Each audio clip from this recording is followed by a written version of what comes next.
בעקבות מספר רב של תקיפות מיניות אשר פרסמו בתקשורת לאחרונה, בדקתי מה יש למספר סטודנטים של מכללת תל חי להגיד בנושא. במדינת ישראל ובכלל בעולם, שמבהירה שיש פה איזשהו חוסר גבולות מאוד מאוד ברורים, מאוד מאוד חוסר ביטחון שהילדים שלנו חיים בתוכו.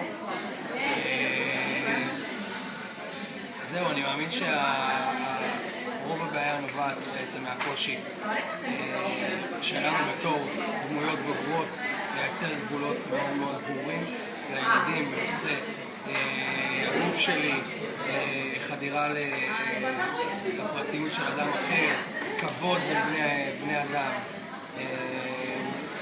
זהו, נושא מאוד מאוד מאוד קשה. אני חושב שכולנו ביחד צריכים להתאמץ לראות איך אנחנו פותרים אותו ואיך אנחנו נותנים מענה לצורך שכנראה הצד הפוגע לא מקבל מצד אחד, ומצד שני איך אנחנו נותנים מענה לבחורות או לגברים שכבר נפגעו, לפתוח להם איזושהי דרך שתוביל אותם לטיפול, להתמודדות ולשיקום. תודה.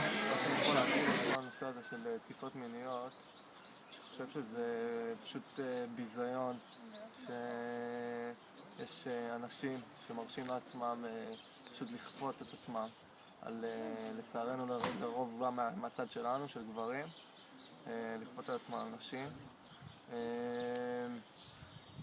אני חושב שהאנשים האלה צריך להיכנס בהם במלוא החומרה.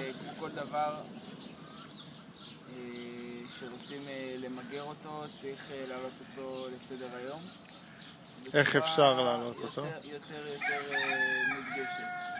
זה אומר בבתי ספר, להכניס את זה לסדר היום שם, לעשות שיעורים על זה, להעלות את זה למודעות, לעשות סדנאות בכל מיני מרכזים. טוב, אני רוצה להגיד שכל הכבוד לאלה שפוצצו את כל הפרשה, ואני רוצה להגיד שאם חס וחלילה אתם מתקפות מינית או אפילו סתם מטרדים אתכם, אם זה סתם הטרדה מילולית, אז תעמידו את הבן אדם במקום ותגידו שזה ממש לא מתאים ושזה ממש לא ראוי איך שהוא מתנהג, ואם הוא עושה לכם מעבר לזה חס וחלילה לא עלינו, תדברו, תעשו. אסור שיפגעו בנו בגלל שאנחנו אולי יותר חלשות פיזית. שהבנתי, עצוב לשמוע שיש בן אדם שהגיע לתפקיד בכיר יחסית בתקשורת, ואחרי כל מה שהוא עשה הוא המשיך להתקדם, שהיה קשר שתיקה, ובכל זאת אף אחד לא מדבר, אף אחד לא אמר או התריע על זה, ורק אחרי שהתגלה, רק אחרי זה פתאום כולם חכמים ואומרים כן, הוא ככה וככה. באדם שפוגע בשביל ליהנות בעצמו, פוגע במישהו אחר, הוא חושב על הטובה של עצמו. הוא רואה את עצמו את האינטרס שלו נפרד מהאינטרס של אנשים אחרים.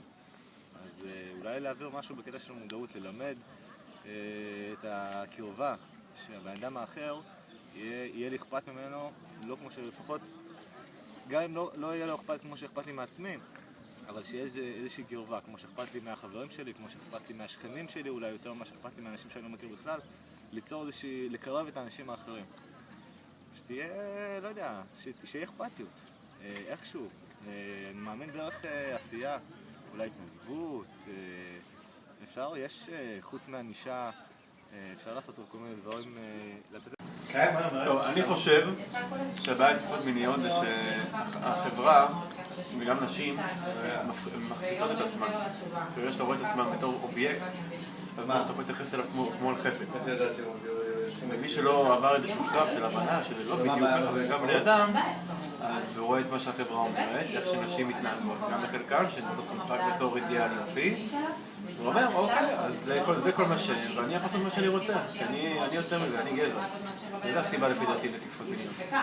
תודה. אפקטיבי למניעת הטרדות מיניות זה שילוב בין החמרת ענישה להגברת החינוך ובעצם גם ליצור רתיעה מהנושא של עבריינים מועדים, so called, וגם חינוך לדרך אחרת, לדרך מכבדת, לדרך נכונה של התנהלות בין גברים לנשים מגיל בית ספר יסודי לדעתי. אמור... אני גם רוצה להגיד שאם אנחנו שותקות, אז אנחנו בעצם מחלישות את עצמנו עוד יותר. ואם אנחנו מדברות ומראות שאי אפשר לעשות לנו דברים כאלה, אז אנחנו מחזקות את עצמנו, ואנחנו מראות לכל האנשים החצופים שעושים לנו כל מיני דברים כאלה, שהם לא יכולים, שהם יקבלו על זה עונש, ושיהיה להם לא נעים. ושזה יותר יתחיל אותם לעשות את זה והם יחשבו על זה יותר.